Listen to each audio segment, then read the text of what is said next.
BC MLAs have chosen to freeze their pay for a year in the wake of the financial damage done by the trade war with the U.S.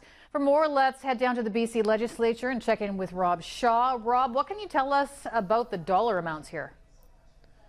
Well, Stacey, MLAs foregoing in the ballpark of around $3,000 in a pay increase as they pick up on that financial stress the general public is facing, in part due to the cost of living, which is very high, but also due to the fears of U.S. President Donald Trump's tariffs.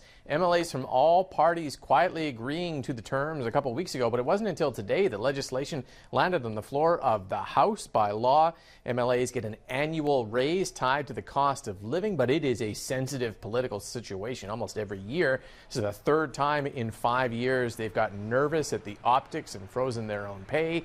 That means the base salary for an MLA remains at just shy of $120,000 without the 2.6% top-up they would have started this month. Here's NDP House Leader and Transportation Minister today.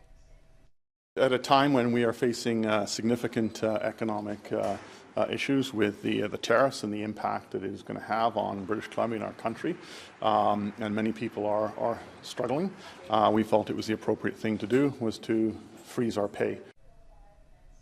Farnworth taking a few shots, though, today at Conservative leader John Rustad, who told a conference he was speaking to in Ottawa last week that politicians in general should get a pay increase to attract better quality people, using the aphorism that if you pay peanuts, you get monkeys to elected office. Here's Rustad today.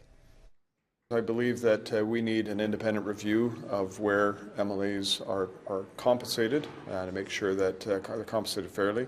When I think about who we need to attract for being MLAs, the other thing that needs to happen is it shouldn't be linked to cost of inflation.